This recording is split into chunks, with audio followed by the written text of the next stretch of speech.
asalaamaaleykum mbokku téléspectateurs yi seetaan seen télévision VFtv fii ci Diourbel ñu ànd ak yéen seen émission bi leen defal mooy seen émission bi nga xamante ni ci wàllu tàggat yaram lay wax muy grand format tey nag ci biir émission bi dinañ leen indi li nga xamante ni mooy li ñuy waxtaane muy sommaire bi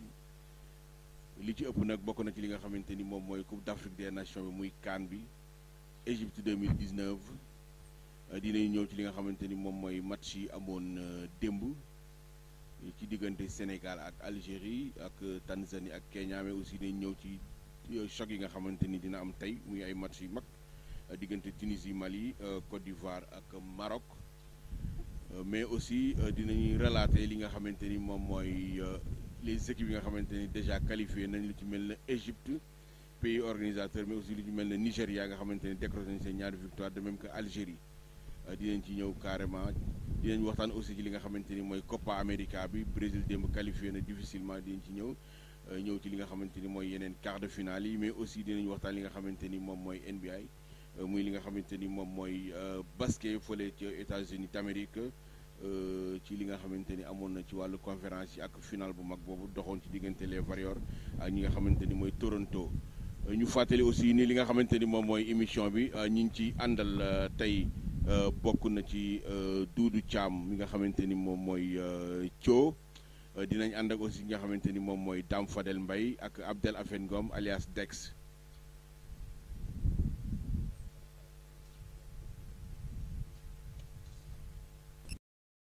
kon loolu mooy li nga xamante ni moom mooy présentation li nga xamante ni moom mooy les chroniqueurs émission bi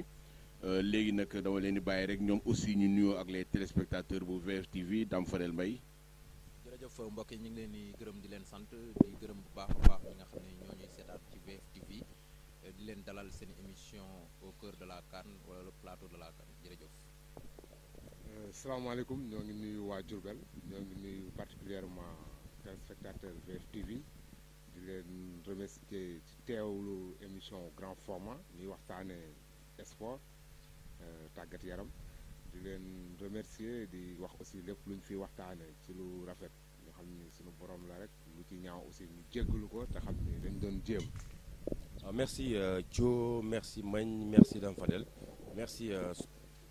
Merci Dex kon li ñuy démarrer mooy li nga xamante ni moom mooy Coupe d'Afrique des Nations bi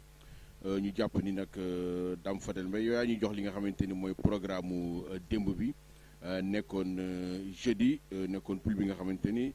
ci la Sénégal nekk. waa ci poule bi amoon nañu première rencontre bi Madagascar doon joué ak équipe bi nga xam ne moom mooy Burundi ak équipe bi nga xam ne ci ñaareelu waxtu bi Sénégal doon na laale ak Algérie ñetteelu waxtu bi Kenya doon laale ak équipe bi nga xam ne moom mooy Tanzanie bokk poule ak équipe bi nga xam ne moom mooy Sénégal. kon dañuy njëkkee ci li nga xamante ni moom mooy Burundi ak équipe bi nga xamante ni moom mooy Madagascar match boobu est-ce que mun nañu am li nga xamante ni moom mooy résultat bi. waaw résultat bi Mansour 1-0 la à faveur de l'équipe malgache donc mu nekk équipe bi nga xam ne ci première rencontre bi am na lu ñu wane woon daanu match nul 2 buts partout ñëwaat rencontre yi seen sotti nga moom bi victoire vraiment dina bokk si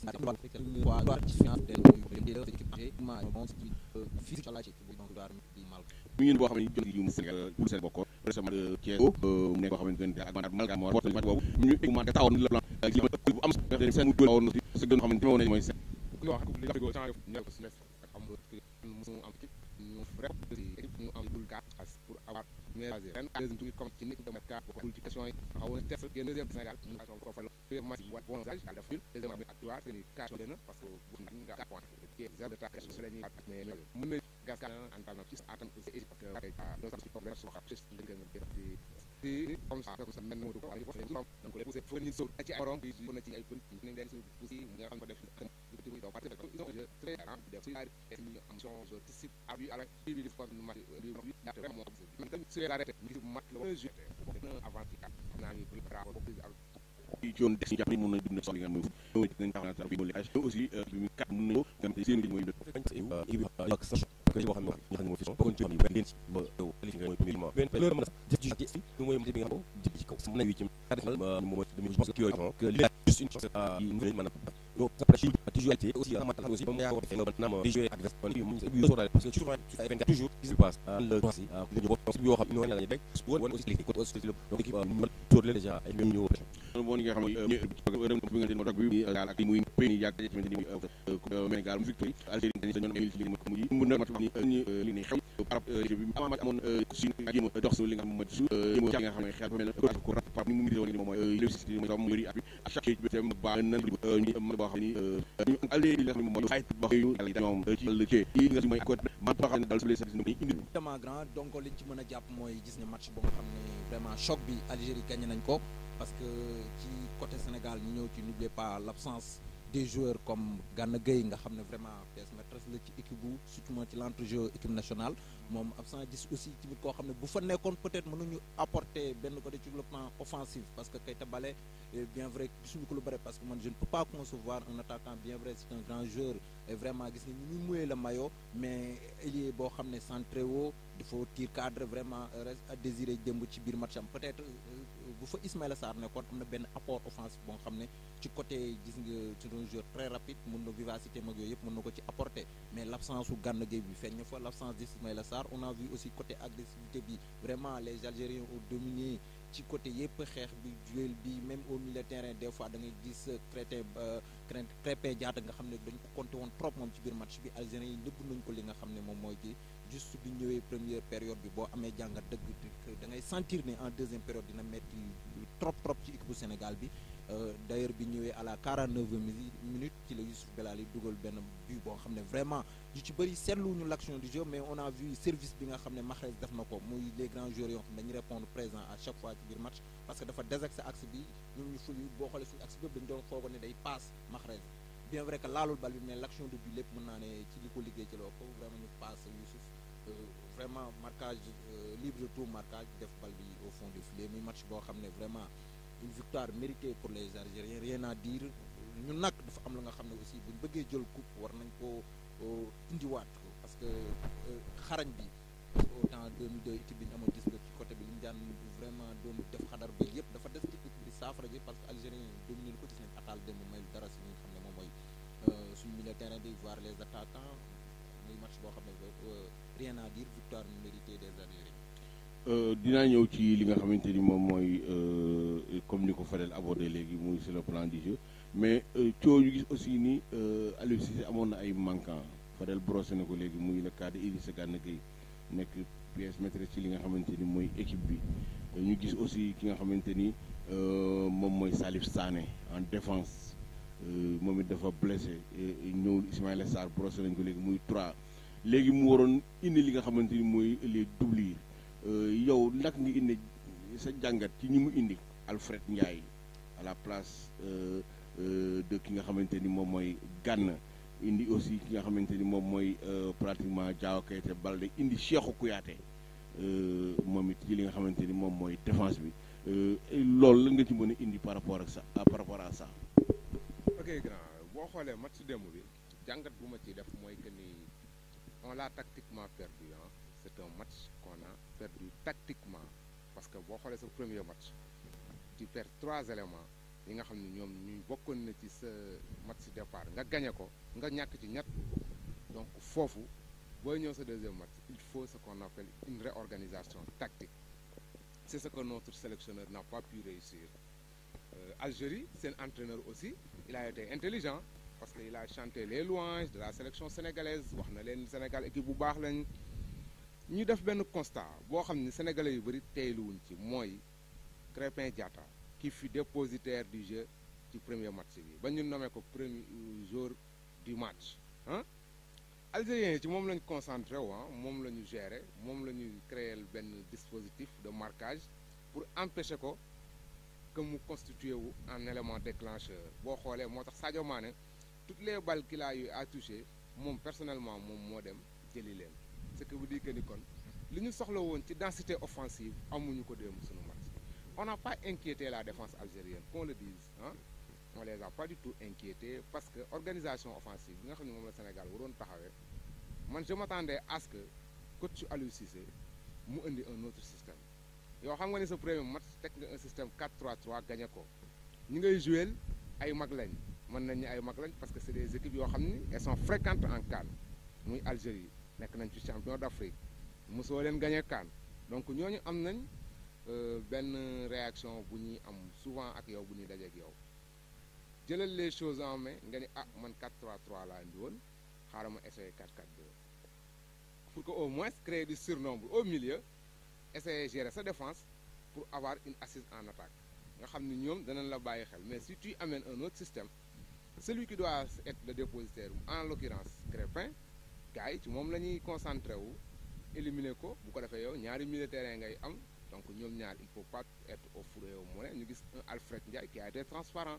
sur qui on comptait donc man je m'attendais hier à ce que au moins en défense ñu changé suñu taxawaay Cheikhou Kouyaté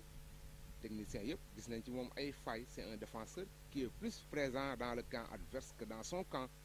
kooku tu le déplaces tu l'amènes au milieu nga boole ko ak Badou Ndiaye reculer tuuti Sadio Mané ak Diao Baldé Keita ñoom ñi nga xam ne au moins ils font des efforts dans le marquage Diao Baldé Keita il a beaucoup plus été au marquage hier qu'en attaque donc ñoom ñeent boo leen amee ci sa ligne de milieu am ñaari mbay yi ci kaw un Mbaye Diagne qui est un très bon finisseur tu dois lui donner de la confiance mu départ Mbaye Niang amul chance mais c'est un technicien mën na football ballon pied boo ko associé avec beneen mbay bi tu peux créer de la frayeur dans la défense adverse donc ñun mën nañ ni démb on a pêché sur le plan tactique et on a senti aussi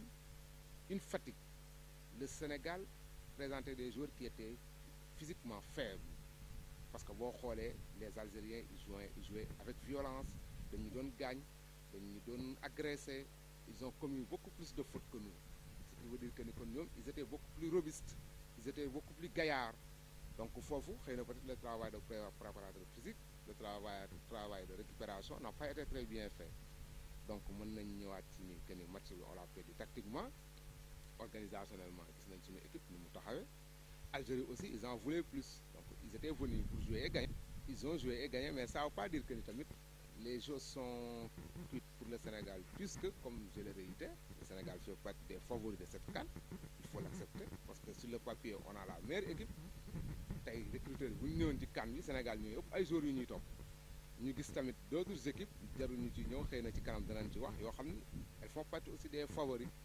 donc mën nañ ni la finale suñu première match à élimination directe moom mooy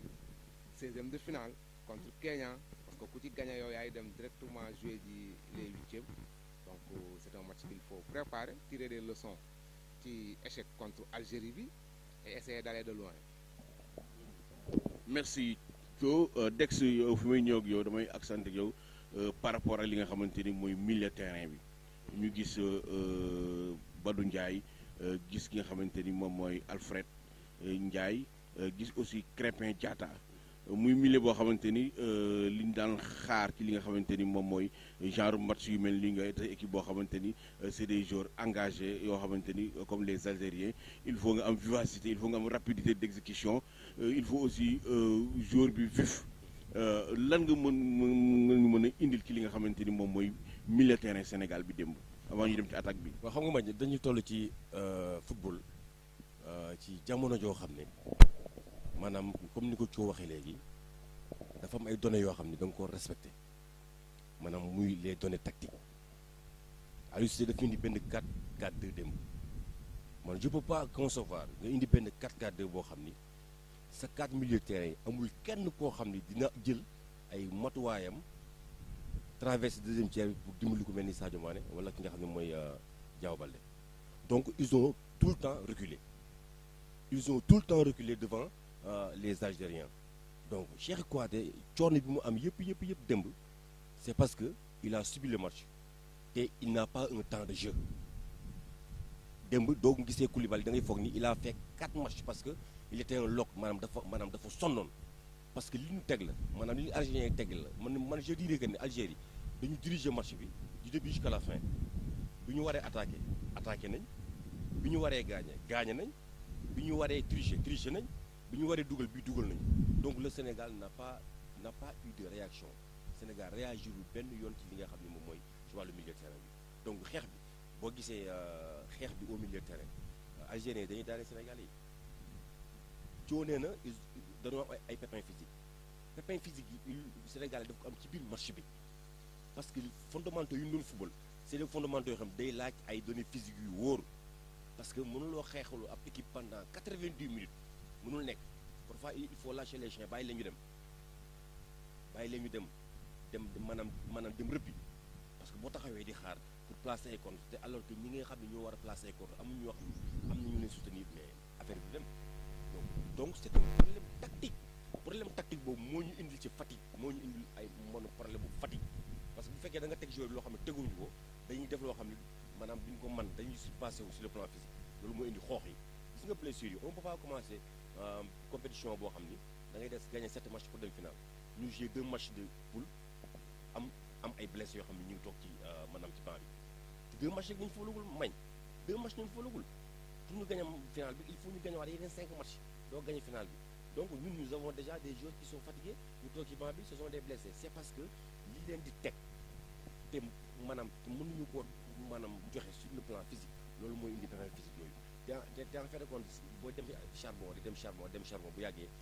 ak seen championnat yi ñu jógee ni mu méttee ñu ñëw Coupe d'Afrique da ngay gaañu blessure bu ndaw moo lay gaañu Idrissa Gana Gueye kenn xamul sax la moo ko gaañ blessure bu ndaw moo ko génne gis nga Sané aussi ni mu génne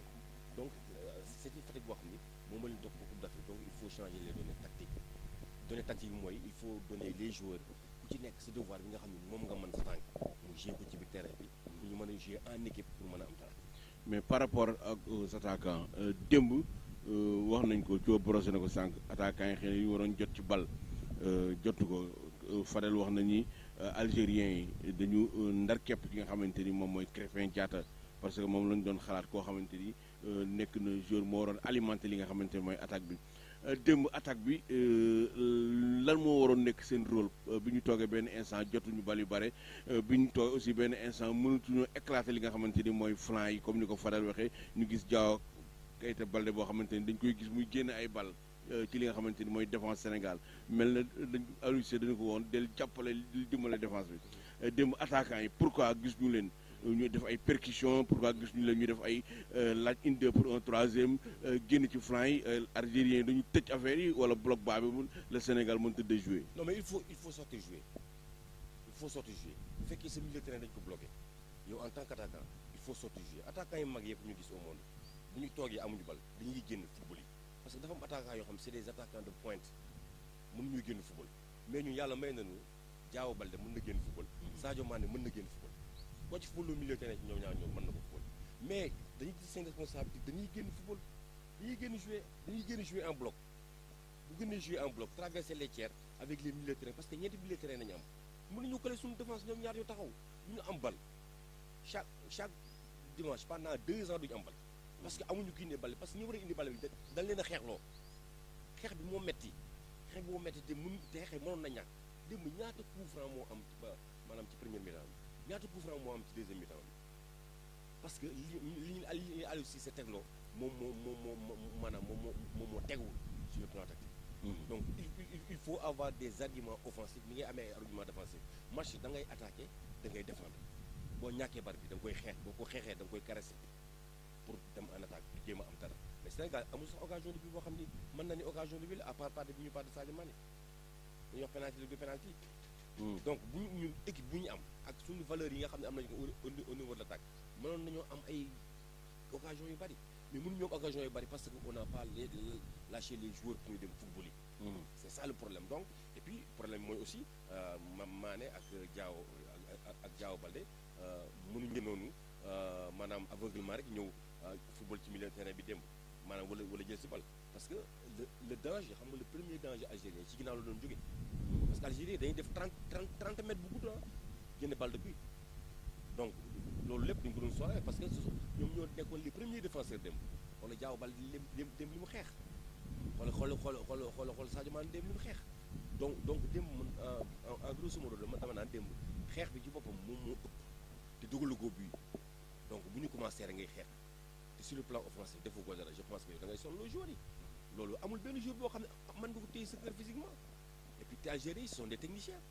donc ñun moment bi ñuy xeex ñoom mën jëlee bal à 3 mois nañuy def ñaata occasion nañ fa am ñoom et puis dañoo harceler milieu de terrain bi harceler défense bi ba pare dañ leen a merloo loolu lépp c'est des loolu lépp dafa bokk ci football ak caay-caay nañ ñu jaay dem ak caay-caay gi mooy xuloon nañ loo Koulibaly indi nañ fa ay problème ci défense bi xeexloon nañ booy nekkoon ci militaire yooyu ñëpp indi nañ ay problème xuloog arbitre bi am teg ñu pression donc ñoom li ñu bëggoon yëpp ci match bi def nañ ko ils ont attaqué ils se sont défendus et ils ont marqué des buts donc je pense que loolu Algérie à 90% démb li bëggoon am nañ ko ci Sénégal parce que sur le plan tactique nos Lions vraiment seen taxawaay démb reste à désirer même. waaw léegi Fadel dama bëggoon nga ñëwal ma ci li nga xamante ni moom mooy première période bi ñu ci paree ñu gis li nga xamante ni mooy taxawaay Sénégal xool Algérie xam ñii dañu ñëw tey pour gagner match bi parce que fighting spirit lañ indi bàyyiwuñu dara même arbitre sax dañ ko mettre dans le bain ci li nga xamante ni moom mooy seen schéma boobu jëm ko napp jëm ko wàññi mais lan moo waroon nekk rôle Aliou Cissé en tant que coach bu am lecture en deuxième période la Aliou Cissé lan la waroon a indi. li ma waroon ne parce que déjà gis nañ Belmadi en même temps mun naa ne moom joueur la woon ci biir match bi parce que à chaque fois gis nañ ko muy toog di reprocher balle de but bi sax action de but bi boo gisee des fois ñu doon gesticuler nga xam ne kii maîtriser na bu baax parce que foog ñu jaar ci flanc yi yooyu déjà Aliou Cissé man je n'arrive pas à comprendre moom nan lay gérer li nga xam ne moom mooy équipe am parce que yow joué nga match 45 minutes yoo xam ne vraiment souffrir nga ci nga am 15 minutes war ko def pause xool bu baax a baax sur le plan offensif doxul mais nga jël benn Sadio Mané au moins indi ko ci biir mayaale un peu ki nga xam ne mooy Krépin Diatta au moins benn mu souffle tuuti au moins foofu dina am benn supériorité numérique boo nga xam ne Algérie dinañ ko joué ci li nga xam ne moom mooy Sadio Mané kon di nga bàyyi Krépin ay rëcc yi mi am dina ko mën a def Mbaye Niang mi ngi xeex ci kaw au moins sax nga def benn changement tactique la waroon indi ci deuxième période loolu dinañu permettre au moins Algériens yi xaw a douter xaw a reculer mais ñu gisaat ci deuxième période c'est que malak dañu gis ni ñu ñëw Algérie gën a li indi woon première période bi gën ko accélérer en deuxième période je pense que loolu nag boo dee observateur bu nga sentir ne am na luy xeeñ donc loolu moo tax ne Aliou Cissé vraiment je n'arrive pas à comprendre choix yi mi def sur le plan technico-tactique vu aussi tamit ci moral ak mental bi mu def ci joueurs yi parce que un match bi nga xam ne xam nga ni kii pour nga gañ ko wala nga génn ci match bi au point du nul sax ça suffit parce que c'est un match boo xam ne ñaari favori quoi qu'on dise Algérie ñoom nekkuñu statut favori certes mais ak équipe bi ñor nii mën nañ leen ci jàppe ci carré d'as beeg yooyu parce que ñoom ñëwoon pour battre Sénégal pour relever li nga xam ne moom mooy suñu niveau parce que équipe boobu li nga xam ne moom mooy Youssouf meneen ay Mahrez nekk équipe bi nga xam ne vraiment féegu la nekk je pense que c'est une équipe boo xam ne même soo ko boolewul ci favori peut-être tamit da ngay def lu la neex mais à un moment donné waroon nañ changer tactiquement ak techniquement li nga xam ne moom mooy équipe bi en deuxième période voire milieu terrain bi mu gën ko gonfler parce que des changements yi nga xam ne tardivement la parce que da ngay xaar ba soog a jël bii soog a def tard mais en première période on a vu quelque part si niveau yi doxutoon quelquefois loo attaque bi doxutoon loolu mais boo defee changement tactique peut-être am nañ des hommes un buteur maison qui est là qui est Mbaye Diagne au moins en première période bi ñëwee rek je pense que bi ñëwee ci pause bi rek waroon na def benn changement comme ne au moins faire te jël comment dirais-je l'autre là Mbaye Niang xaw ko excentré wulu parce que boobaa dina xeex ci kaw je pense algériens yi aussi dinañ jëm reculer seen milieu récupérateur yi dinañ jëm récupérer di jàpp ki nga xam ne Mbaye Niang parce que gis nañ ko ret loolu la fay football je pense que waroon na mën a jouer loolu jël ki nga xam ne mooy Sadio Mané sànni ko ci kaw au moins nga jël benn Mbaye Diagne teg ko ci kaw muy doon benn changement tactique boo xam ne peut-être war nañoon ci mën a génn mais malheureusement liñ doon subir en première période moom lañ ñëwaat gisaat ko en deuxième période parce que gis nañ Belmadi ci moment du match bi yëpp toogul à chaque fois mënoon naa ne moom mooy seen 12e homme ci biir terrain bi ak ñu doon rectifier ses joueurs parce que des fois à un moment donné gis nañ muy wax ak Mahrez je pense que loolu nag c'est le haut niveau te quoi qu'on dise Belmadi est un joueur côté offensif gis nañ bi ñu joué au PSG ndaanaan la fa woon te gis nañ suñu joueur capable doon marqué n'importe où et comment gis nañ ko aussi bi mu demee Qatar aussi en tant que coach dafa ay résultats di champion kon peut-être ñu ci bëri dans le monde du foot xamuñu ko mënuñu ko bu baax noonu mais c'est un grand c'est quelqu'un xam ne aussi dafa vécu li nga xam ne moom mooy métier bi di entraîneur xam na aussi tamit les grandes équipes yoo xam ne ku ci mel na Sénégal nan ngay def ba gañ ngeen ko parce que je pense que mental bi la woon aussi mën naa ne sont montrés de vrais hommes quoi qu'on dise aussi certes on est sénégalais mais nii moom bu ñu koy footballé vraiment ça a brisé en deuxième période j'attendais une équipe vraiment plus agressive du côté Sénégal mais malheureusement aussi première période la ñu indi woon en deuxième période c'est le pire voilà donc loolu moo ñu tax ba ñu jël benn but à la 40 minutes un but boo xam ne vraiment doy na waar doy waar defet bi nga xam ne am nañ ko. les responsabilités du coach Aliou Cissé ci li nga xamante ni moom mooy bi mu amee lecture ci première période bi ñu ñëw ci deuxième bi par rapport au changement ci jours yi individualité yi mais aussi par rapport aussi ak timing bi heure de changement yi yow lan nga ci jàngat yéen heure la waroon changer ak lan la waroon changer ndax aussi ndax dafa waroon changer li nga xamante ni moom mooy les hommes mais changer système bi nga xamante ni moom la Belmadi teg malgré que siiwul na ko 45 minutes xam li muy joué. oui grand gis nga foofu dañ ciy ñëwaat tuuti parce que Belmadi mën naa ni sax ni Aliou Cissé meloon temps yi muy joué noonu la Belmadi meloon temps yi c'était un footballeur sulfureux. Belmadi je l'ai connu à l'Olympique de Marseille joué na fa yàggut c'est pas un vieux joueur ah yàggul lu muy raccroché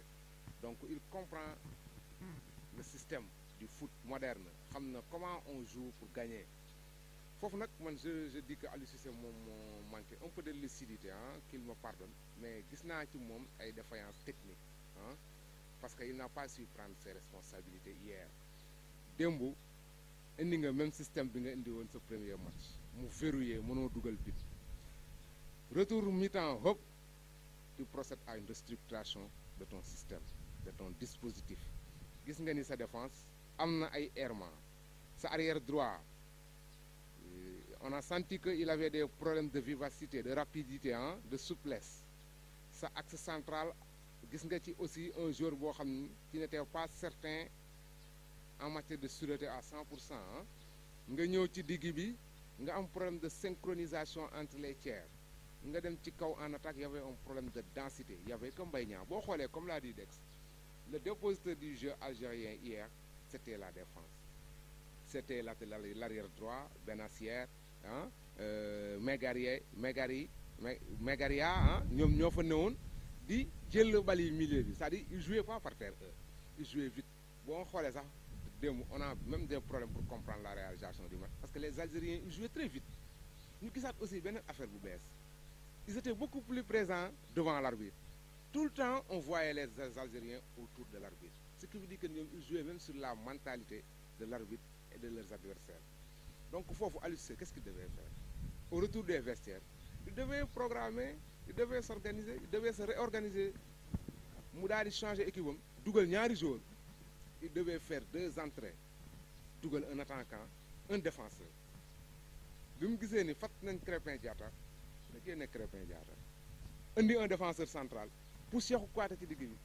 parce que Cheikhou Kouyaté il était déjà dans le match malgré il présentait des défaillances mais il était dans le match nga yóbbu ko ci digg bi génne ko sa défense pour sécuriser sa défense indi un défenseur on attend toujours l'entrée de Pape Abdou Cissé qui a réussi son premier match avec la sélection nañ ko départ loo nga indi Mbaye Ndiaye génne Alfred Ndiaye de ce fait tu auras au milieu Cheikhou Kouyaté Badou Ndiaye nga taf Sadio taf Diao Baldé Keita tu crées un bloc compact au milieu qui peut se transformer en bloc défensif comme en bloc offensif bu boobaa tu vas retenir les 2 premiers tiers des Algériens dans leur camp et tu pourras chercher à marquer un but donc je vais dire que ni on a senti un sélectionneur hier qui présentait des défaillances vraiment ah xëy na dina ci jël ay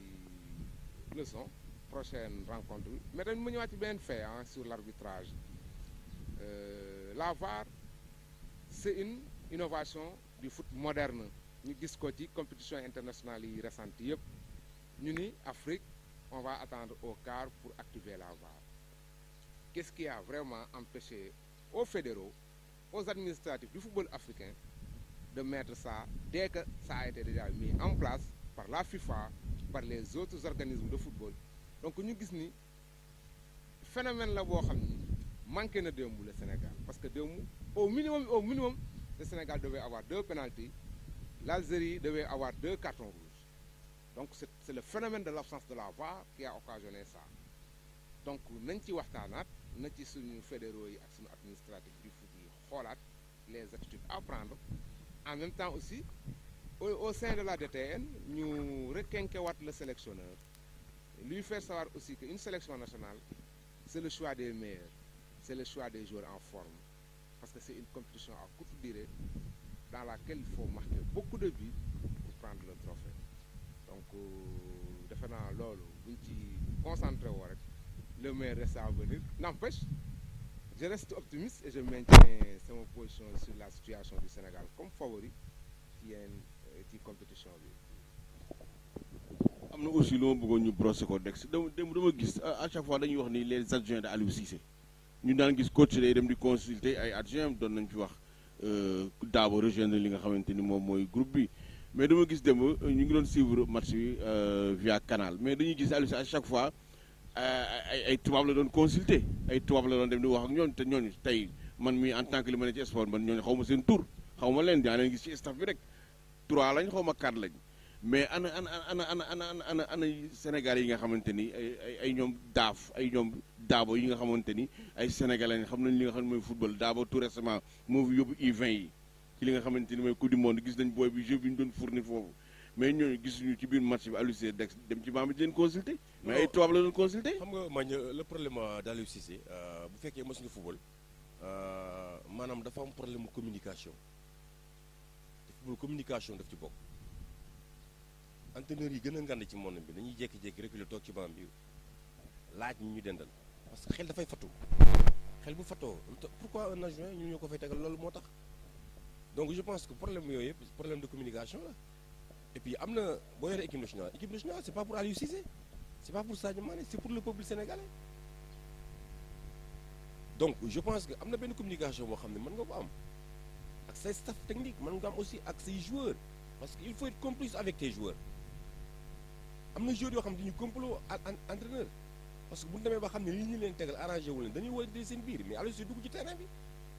joueurs yi ñoo jël seen responsabilité li ñuy football arrangé wuñu parce que qualité yii ñu bëgg football la ñun amuñu ko li ñu am nañ ko footballé donc communication woon bu dafa am solo donc si tu communiques pas ak les joueurs yow bu fekkee da ngay dem ak sa xel kese wala aussi ngay communiquer parce que Aliou Cissé li gën a grave da koy def ñun duñu xam équipe nationale ni mu demee day football ay match amical yoo xam ne ay à huis clos mais kenn du ko yëg day jékki-jékki Sénégal diw à huis clos à Paris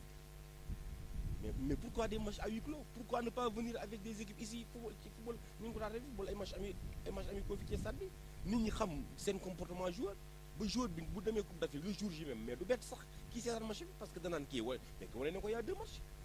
avant la compétition mais je pense que communication bi dafa baax parce que c'est une équipe nationale c'est pas une équipe nationale c'est pas une équipe boo xam ne c'est privé non non équipe nationale moo ko moom c'est l'argent du contribuable nit ñi ñoom ñooy dem stade nit ñi ñoom ñooy dagg billet nit ñi ñoo jël 12e gaynde nit ñi ñooy sonn bu nu amee défaite bon ma ñëw ci beneen domaine bu ngeen dugg léegi moom mooy domaine moom maanaam changement yi football mañ tu peux changer les hommes tu changes les hommes mais si tu changes les hommes alors que tu changes pas les données tactiques changé woo dara nit ñi rek nga changé du may dugal dama naan la li doo may dugal da nga naan ma li ci waroon def dama def ko mais loolu changé woo tu as changé que les hommes mais da nga naan ma lii ci waroon def boo duggee bu ko def loolu mooy un changement tactique Aliou Cissé dem loolu la indi ñu mu changé ñëpp dañoo war a defaat ñi seen ñi gën def mais loolu c'est pas un changement loolu changé pour changer kese la mais bu coori def 5 da nga naan ma coo dama bëgg mu génnee nga dugg defal ma 15 mais boo coo nga bàyyi fa 5 bu mu ñëw defal 5 mais le match ne change jamais joueurs dañuy continuer souffrir ou bien tu changes pas les hommes nga bàyyi fa ñu fa des mais tu changes les données tactiques mais li ma leen waxoon premier mi-temps bu ngeen duggee deuxième mi-temps bu leen ko def leen plus mais boo changé nit yi pour changer tout simplement def li ki nga njëkkoon dugal defe naa je pense que changement boobu amul solo c'est ça le problème. ok ñu gis aussi Fadel ay joueurs yoo xamante ni démb xaw na indexé nañ lañ quoi par rapport ak leur performance ku ci mel ne Moussa Wagué ñu bëri ñu ngi naan amul temps de jeu de même ki nga xamante ni mooy Cheikhou Kouyaté ñu ngi naan amul temps de jeu mais aussi Mbaye Niang gis nañ ni 3 yooyu démb ñoom nekk ñu woon carrément ci li nga xamante ni mooy match bi Moussa Wagué Cheikhou Kouyaté Mbaye Niang. c'est vrai comme ni ko Thio waxee parce que le cas de Kouyaté d'abord ñi ñaa ngi koy critiquer mais démb mën naa ne dañu leen exposé moom ak Koulibaly parce que démb li ñu souffrir dëgg ci milieu de défense te ku ko xam-xam ne c'est un joueur à vocation offensive parce que ci milieu de terrain partout un club fu mu jaar Crystal Palace West Ham waxale ci digg bi lañ koy indi mais pourquoi bu ñëwee ñu def des changements parce que di ko indi au milieu di ko indi ci l'axe central bi je pense que démb boo xoolee pression bi ñu koy indi dañu leen exposé démb dañu sonn trop démb parce que mën naa ne démb suñu équipe bi ñi ci gën a subir moo ñu ba demee ba Koulibaly luñ ko musta xamee équipe bu Naples luñ ko musta xamee en championnat d'Italie dem na ba énervé wu ba mer parce que xam nañ ne vraiment li muy subir metti na trop en même temps ki nga xam ne moom mooy Kouyaté le cas de Kouyaté aussi tamit certes gis nañ ko ci fin saison bi dañuy suivre le championnat anglais jouewul lu bari parce que dem nañ ba Crystal Palace foofu confiance bi tamit demoon na parce que dañu demoon ne ñoom maintien lañ doon wute avec Koulibaly avec Kouyaté un jour bi nga xam ne vraiment day mën naa ne xawuta am genn caay-caay gi gën goo xam ne dafa xaw a sedd je pense que yéen mais indi woon ko ci digg bi comme ni ko suma naataango coow waxee je pense que loolu laa doon préféré ñu dem dañ leen exposé li nga xam ne mooy défense le cas de Wagué gis nañ démb parce que ku ko xam c'est un joueur très technique gis nañ bu yoree balle crocheté yi def noonu mais day am foo xam ne du jouer avec des joueurs des gabarits du jouer des attaquants nga xam ne ils sont rapides yenn yi duñ la ko may je pense que moom dim pene na ne que sax li ko ci dimbale démb mooy Keita Baldé parce que je pense que su fekkee ne li mu waroon a fournir au niveau ci côté offensif bi defu ko c'est grâce c'est à cause de comment dirais-je Wagué démb moo ko dimbaliwul démb ci tâche bi l'autre joueur mooy Mbaye Diagne certes gis nañ ko muy provoqué mais ku amul ku la passe jotoo bal nan ngay dugalee ci attaquant de pointe je pense que loolu fi mu indexé football la mais à un moment donné waroon nañoo am tey parce que bu ñu demee ba bloqué ki nga xam ne mooy Krépin Diatta waroon ko jox service nga xam ne mooy Sadio Mané Keita Baldé def fa benn centre boo xam ne à destination des attaquants muy attaquant de pointe ci lu ko loolu j'aurais aimé lu ñu koy footballoo ren bu footballoo ko excentré ko au moins muy dàqante ak ñoom ci góor di def ñoom des fois am sax mais loolu lépp am ko je pense que côté boobu man mënu ma ko ci indexé trop parce que jotul bal jotul ay service des fois dina ñëwoon sax ci démarré di def ay marquage yi yóbbu donc mission bu difficile la moom pour mu dugal parce que côté boobu kenn laa ci gis koo xam ne vraiment cause bi yëpp day revenir ci Aliou Cissé le cas de Kouyaté Aliou Cissé la parce que mun a am Pape Abdou Cissé nekk Panathinaikos def koo nga xam ne moom ma ndaanaan la fa match day jeex da nga gis supporters yi ñu noonu nga jour mel ni teg ko ci banc bi ci ak central nga xam ne loolu la footballé ci li nga xam ne mooy championnat bi yëpp nekk joueur boo xam ne dafa am compétition sur 34 journées il a joué plus de 27 matchs nekk titulaire nga bàyyi ko ci banc bi jël un Kouyaté bi nga xam ne ci Crystal Palace fin de saison bi jéewul. et puis moom essayé na ko fii à Dakar. il a marqué mu fii dugal fi bii en tant que défenseur. te aussi benn affaire lu ñu xamul ci Pape ne booy Pikine la parce que loolu tamit day am lu muy joué ci mentalité am jaar na fi ñëw taan xam na li nga xam ne mooy environnement démb bu fa nekkoon dina mbëkkanteeg naar yi côté agressivité bi ñu bëgg ci kaw dana ko def boo xoolee démb Koulibaly ne serait que tey moom patron défense la moom mooy toog di choisir parce que tey Naples bu ñu demee am lu ñu ko proposé pour mu resté waat xoolal benn ku lay kan moo lay marquel ci àddina bi jour boo bëgg ñu indil la ko teg kooku da nga koy indil benn booy boo xam ne xale la muy toog parce que tubaab la loolu luy football gis nañ ko ci espoir 2011 coupe du monde ba dama ko français yi gëmee ñu ko parce que loolu lay football mais mënul bokk nekk technicien ba pare nekk di leen xeexal yu métti je pense que kooku tamit dañu nar a joué ba sonn tamit te li ñuy xaar ci Koulibaly yëpp du ko ci am il faut nga indil ko booy boo nga xam ne dina ko redressé di ko marquel moom mu def ko di def transversal yi ci kaw suñu attaquant yi excentré di am bal yi valoir ñu satisfaction mais tant que ñu ngi joué nii loolu lépp day revenir ci Aliou Cissé en moment. Aliou Cissé boobu nga daaneel sax ci lay interpellé Dex par rapport ak li mu évoqué léegi par rapport ak le jeune Pape Abdou Cissé. nga xamante ni moom it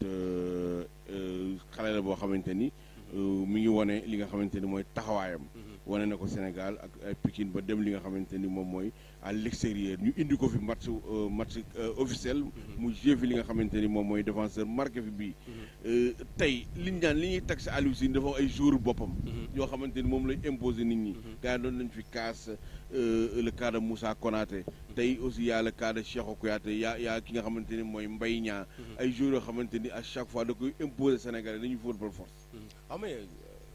mais feeñ na ci football bi bañ li ngeen wax ni c'est la réalité li Fadel wax dama ko ci rejoindre mais Koulibaly mais c'est un pourvoyeur de balle gis nga défense mañ ak góol dañuy rectifier milieu terrain attaque parce que ñoom ñoo leen jiitu ñoom dañ leen di xool ci kaw ñuy football gis nañ fi ay demi-centre yu bari yoo xam ni maanaam dañuy génnee ay balles de but dañuy ils font la différence mais dem Koulibaly il n'avait pas ce temps il n'avait même pas le temps c'est-à-dire gis nga même travail bi entre support ak libéraux traversé tiers milieu terrain jël si bal yi dem Sénégal am ko parce que dañ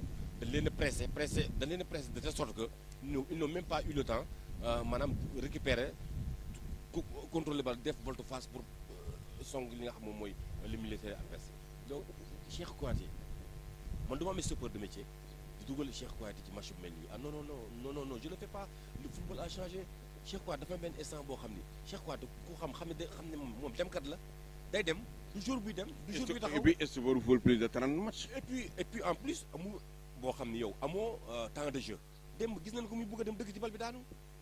am na ay détails yoo xam nit ñaa ngi koy wax ci mbedd mais c'est la réalité dañu wax ci plateau mais je pense que yooyu yëpp aussi dafay jouer Cheikh Kouyaté il n'avait pas sa place démb ci équipe nationale u Sénégal. nan ñu waxante dëgg rayante bi ak lambante bi dafa maanaam dañ ko dépassé 2019 nan nekk on a fait beaucoup de campagnes on a eu beaucoup de déception par rapport à notre équipe nationale bu ñëw bu fi nag ay choix doom di ñu indi ay problème bu fekkoon sax ay choix tactique la mais koo xam ne moo valable pour football ci li nga xam ne mooy place bi mais kooku dañu ko war a jox mañ amul Aliou Cissé état d'âme waru ko ci am ku mu bokkal ndey bàyyi sax bu fekkee taxawul da koy teg ci banc bi mais amul état d'âme instant bi ñu toll ci football amul mais ça n'existe pas ça n'existe pas parce que c'est une équipe nationale il faut prendre les joueurs yi nga xam ne ñoo capable pour gérer les matchs jour bu nekk da ngaa am match yoo xam ne yaa ko war a gérer Koulibaly dem bu ko waa Naples saa mais dinañu ko yow tu n'as rien dans les pieds ou bien yow vacances yi xanaa dafa am foo jaar donc mais la faute à qui énervement et perte de balle et coup franc inutile encaissé bi boo xam ne mënoon na nekk di reculer ba dal sa morom ainsi de suite mais yooyu c'est des choses yoo xam ne may ak fi toll ci stade de la compétition Thio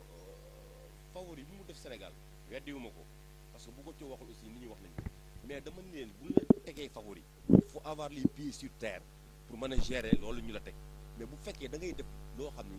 c'est dans l'au-delà ci leen la teg mais tu n'auras pas un résultat positif. C'est ça. Thio le cas de Pape Abdou Cissé inquiété na Sénégal yu bare pourquoi ñu mettre en rade teg ko ci banc bi. waaw c'est que Pape mooy li ma lay wax Pape c'est un jeune qui évolue en Europe qui a de la confiance parce que c'est un boy banlieue te football Sénégal bu ñu koy wax une bonne partie des régions ak banlieue yi ñoo tax ñuy wax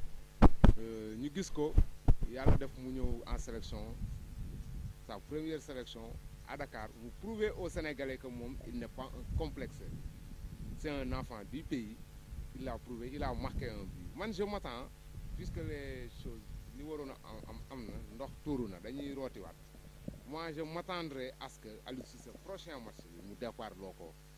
moom ak Gassama parce que tamit nous sommes en coupe nous disputons une coupe c'est une compétition de courte durée comme li ma taamu di wax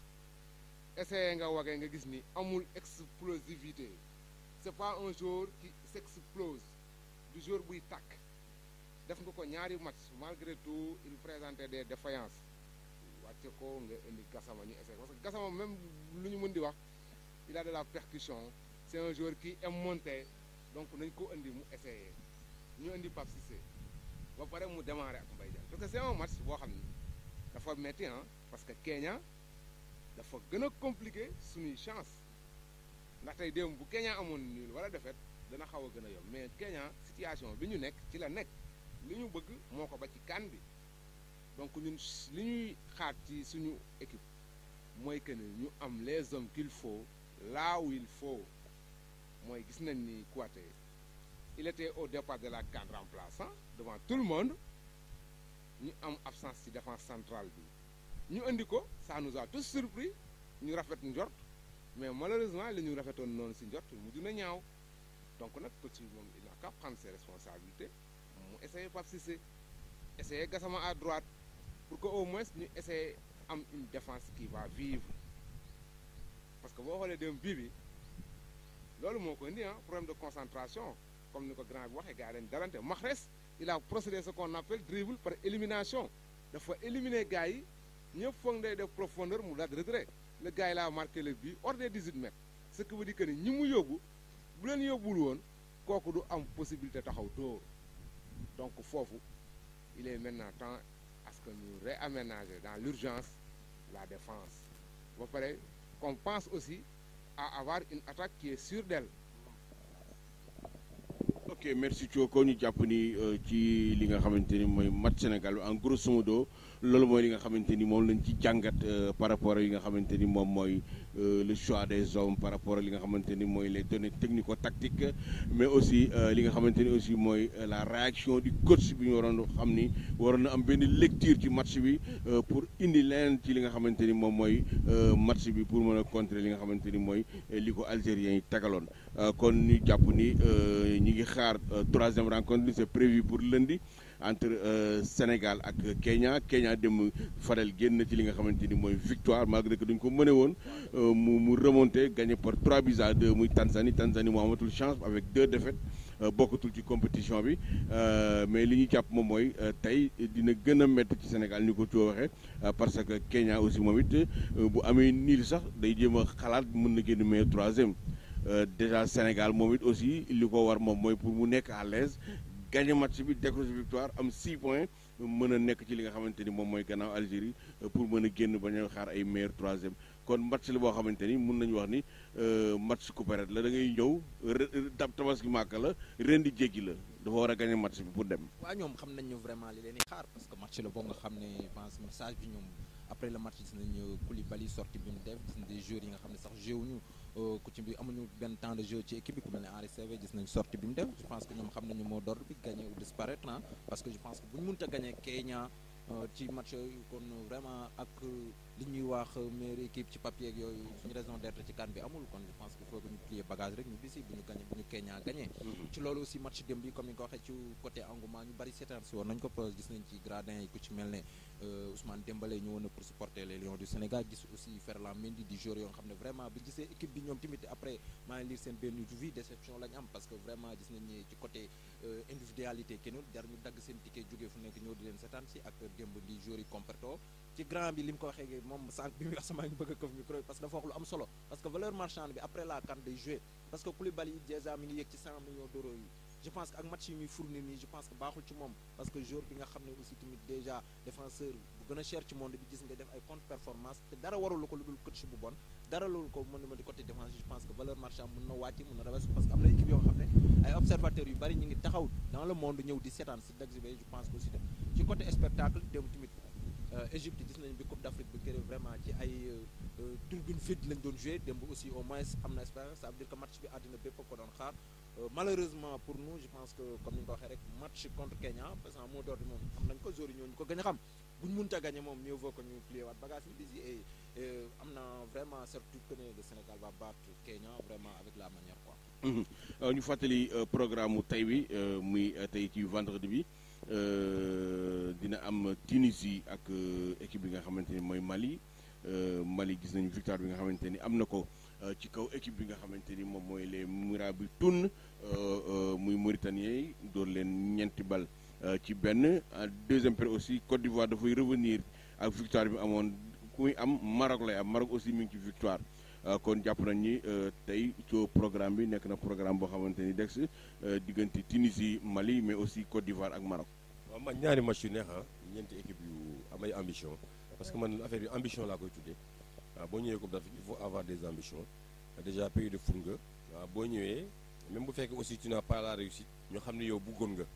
waaw bëgg gi nag moo ci am solo parce que boo bëggee en général yàlla def lay dimbali avec un peu de concentration avec un bon mental détermination lucidité ak aussi li nga xam ne moom mooy transparence au niveau du jeu et puis la générosité entre les joueurs dafa am ci équipe yooyu ñoom dañ ko am Côte d'Ivoire dañ ko am ils sont très solidaires les Ivoiriens Tunisie ils jouent en collectif équipe yi nga xam ne aussi moom nga tudd léegi ki war a dajeek Tunisie Côte d'Ivoire moom Maroc Maroc c'est un bloc Maroc xam naa xam ne ils jouent en bloc donc ils sont très solidaires bu nekk ci terrain bi et puis c'est des fins techniciens donc bal bi c'est des fins techniciens Afrique du Sud bataille psychologique la Namibie ainsi de suite donc c'est des pays yoo xam ne c'est des pays limitrophes dañuy jigante xamante nañ ku ci nekk xam nga li sa morom am ci valeur donc je pense que nañ am match yoo xam ni match yu neex lay nekk parce que aussi on a envie de voir des buts mais aussi on a envie de voir maanaam de spectacle maanaam football parce que Coupe d'Afrique bi challenge entre la FIFA ak CAF parce que dañu jox 24 équipes pour nous tester parce que ñun si équipe nañu ma sa am 24 équipes c'est tout juste pour nous tester est-ce que suñu niveau atteindre na yenn niveau yi pour ñu may ñu yeneen 3 équipes yoo xam ne man dem coupe du monde parce que actuellement nii mën nañu wax ni bi coupe d'Afrique bi commencé ba tey sur le plan technique sur le plan tactique fi mu nekk nii c'est un peu moyen fi mu ne xeex bi dañ ci gis li ñu xam ci africain maanaam xeex donc il faut yeneen argument équipe yi am ko pour aussi ñu mën a sauver suñu continent jëmale ko ci yeneen maanaam avenir yi gën a certain et puis li gën a am solo aussi mooy équipe yi indi li nga xam ni moom mooy li ñu leen di xaare mooy qualité yi ñu leen di xaare donc bu ñu ñëwee bañ a décevoir kenn parce que léegi ñëpp a xam ni africains yi ñooy def buzz yeneen équipe tubaab bi donc bu ñu ñëwee entre ñun war nañu mën a am benn satisfaction boo xam ne tubaab bi dinañ ko am pour mën a génne seen maanaam li nga xam ne moom mooy xaalis di ko def ci ñoom parce que bu li wax si may booy wax dëgg la valeur marchande dañ leen di topp est-ce que c'est Napoli ou bien c'est Koulibaly loolu la ñuy wax est-ce que c'est Napoli ou bien c'est Koulibaly est-ce que c'est Sadio Mané ou bien c'est Liverpool donc loolu c'est des questions yoo xam ne tubaab dafa bari ay yoo xam ne dañ koy teg ci kaw table ji. ñoo ngi pense amélioration sur le plan jeu war na mën a am ci li nga xam mooy Coupe d'Afrique bi. ok d'accord merci Dex kon Fadel da ngay brosser très rapidement rek li nga xamante ni moom mooy les rencontres muy Tunisie Mali Côte d'Ivoire Maroc ak match Afrique du Sud bi enchaîner aussi ak li nga xamante ni moom mooy pratiquement Copa América bi. évidemment comme ni nga ko waxee tey am nañ ñetti rencontre ci journée bi première rencontre bi comme ni nga ko waxee on a l'équipe bi nga xam ne moom mooy Tunisie du jeu ak Mali jóge ci victoire Tunisie jóge ci match nul avec un but de Zagny je pense que match la ba nga xam ne pour ñu rester ci compétition foog ñu gagner Mali aussi confiance bi racler la Mauritanie 4-1 je pense que tey am nañ li nga xam ne war nañ ko def pour assurer li nga xam ne mooy les huitièmes de finale c'est de gagner ak un attaquant yi nga xam ne vraiment gis nañ ko mooy l'attaquant de Porto vraiment Marenga je pense que aussi tamit tey dinañ gis match bu métti sur le plan offensif parce que gis nañ vraiment équipe bu Mali bi ay joueurs yi nga xam ne U20 lañu woon Jeva indi leen ñoom travail ainsi de suite une équipe prometteuse match la ba nga xam ne bu métti la woon deuxième match mooy affiche entre ki nga xam ne moom mooy Côte d'Ivoire ak équipe bi nga xam ne moom mooy Maroc kan moo fa nekk Hervé Renard yoroon fi équipe bi nga xam ne mooy Côte d'Ivoire jox leen seen deuxième sacre avec la manière ñëwaat ci équipe bu Maroc bi di xam bu baax esprit yi nga xam ne mooy ivoirien kon donc mën naa ne après le Sénégal ak Algérie beneen choc la ñuy am tey Afrique du Sud aussi jóge ci défaite war a jouer ak Namibie aussi défaite ñu match boo xam ne waaw défaite interdite ci ñaari équipe yi je pense que aussi Namibie gis nañ ko contre Maroc ci dernière 89 minutes contre son cas muy équipe bi nga xam ne vraiment ci kaw trouveeg yooyu noonu nit ñi duñ ko bàyyi xel baax mais une équipe bi nga xam ne aussi prometteuse gis nañ lim joué ci équipe bi nga xam ne moom mooy Maroc je pense que affiche la ba nga xam ne Afrique du Sud Maroc affiche bu neex la ci troisième rencontre bi comme ni nga ko waxee Copa América bi démb aussi on a vu une équipe Brésil bi nga xam ne vraiment une équipe ba nga xam ne il a fallu science fatidique tiro bi pour mu génn ci ak équipe Paraguay ba nga xam ne comme ni ñu ko wax Amérique du Sud dafa am équipe yoo xam ne yàgg na Paraguay bu ñu ko waxee suñu xel dem ci Chilavert gis mu xam ne ñoom tradition ci football la mais certes côté trophée vraiment ba léegi suriwul leen mais une équipe bi nga xam ne gis nañu ko ci Copa bi vraiment mu jël première ci poule bi ñëw jouer avec la manière équipe bi nga xam ne mooy Brésil bi nga xam ne moom moo organisé li nga xam ne mooy football parce que démb il a fallu mën naa ne benn chance rek pour Brésil jàll kon mën nañ jàpp ne Brésil sans Neymar aussi tamit peut-être ñu bari noonu woon avec Neymar aussi du xaw a def noonu mais gis nañu aussi xaw na manqué équipe bi bu baax a baax équipe parce que Neymar rek à lui seul daan def la différence mais sans Neymar l'équipe benn a marqué des buts je pense que loolu woon moo amoon dem te nag ñuy xaar l'autre rencontre di équipe bi nga xam ne mooy Argentine di équipe bi nga xam ne dañ koy xaar bu baax a baax Argentine di dajeek Venezuela Argentine en cas de victoire dina dajeek Brésil mën nañ am benn demi-finale bi nga xam ne mais Argentine équipe la bi nga xam ne vraiment malgré parce que équipe bu demee ba amatul moral mental bi nekkatu fa je pense que di parier ci moom day xaw a metti muy match li nga xam ne aussi tamit vraiment tey mën nañ ko xaar muy l'affiche bi dañ ci am ay Chili aussi tamit dina ñëw ci rencontre bi liggéey aussi mooy affiche bi laay diggante Venezuela ak Argentine muy match boo xam ne dañ ko xaar bu baax a baax souhaité li nga xam ne victoire l'équipe de Lionel Messi. Copa América qualification difficile Brésil en tant que pays organisateur mais aussi match choc tey entre li nga xamante ni moom mooy équipe bu Argentine ak Venezuela bu Lionel Messi. Oui, grand Amérique moom comme on a l'habitude de dire c'est pas le foot facile là-bas hein. Les Brésiliens peuvent en témoigner les Argentins peuvent en témoigner gis nañ récente Copa bi ni mu demee gis nañ Copa bi mujj comment les Chiliens se sont comportés comment les Uruguayens se sont comportés ñu gis aussi que ni c'est des affiches logiques boo demee en zone Amérique ce sont ces équipes nga fay fekk Uruguay Paraguay, Brésil Argentine, Chili Venezuela, Colombie Pérou ñoom ñeent ñoom 8 ñooñu ñooy def les affiches des quarts. Donc c'est une compétition qui a répondu à son nom mooy que ni ñooñu ñoo nekk en Amérique du Sud ñoom ñoo fa taxaw buñ ci écarté les invités waa CONCACAF yi comme ay waa Costa Rica ay waa Bahamas ak yooyu ñooñu nga xam ne dañuy am ay difficultés sax pour ñëw jouer la Copa América. ñu gis que ni comme l'a dit Fadel, Brésil c'est une équipe qui est en réaménagement maa ngi koy tooñ sax si benn postam bu mu defoon ci Facebook bi ma ne ko ton équipe là elle présente une défense très vieille ñu gis souvent défense Brésil Thiago Silva, Marquinhos, Dani Alves, Felipe Luis muy ay joueurs yoo xam ne ils ont plus rien à confirmer en Seleção. Donc c'est tout à fait normal que ñuy présenter ay difficultés ba pare au front ñu gis un Neymar qui n'est pas là, un Gabriel Jesus qui jusqu'à présent pas s'exprime pas, un Coutinho qui n'avait pas gagné sa confiance au Barça. Donc équipe la boo xam ne dañu nekk en reconfiguration. Donc ñu gis ci yeneen équipe yi tel que Uruguay muy une équipe très gladiateur, très combative, équipe boo xam ni doo ko rey ci jàmm balaa nga koo gagné di nga wax lu leer. Un Colombie qui a une très bonne défense qui joue vraiment défensive depuis longtemps. ñoom it ñu ngi ci ligne bi ñuy xaar peut-être les surprises telles que Pérou on attend peut-être Pérou wala Chili waaw Pérou Uruguay ñooy daje donc Chili di ñëw aussi moom ak Colombie donc xëy na Chili ak Pérou ñoom ñoo na def comment dirais-je ak Venezuela surprise.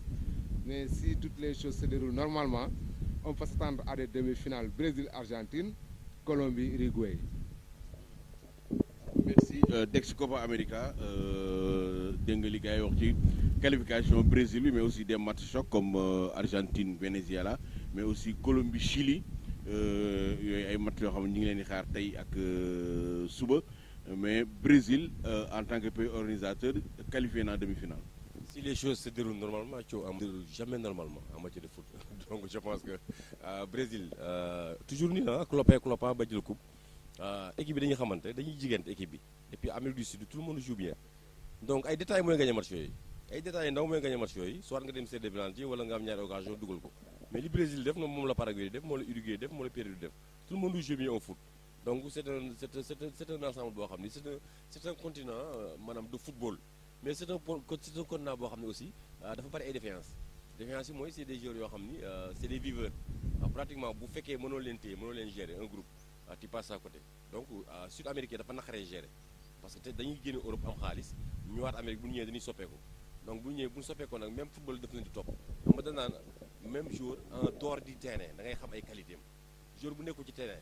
boo gisee ci biir di nga xam ay qualité am ci biir terrain bi. Brésilien ak ñoom ay Paraguay yooyu ñoom nan lañ mel mais de façon le football est le même football sud-américain moom à toi à moi la beaucoup de technique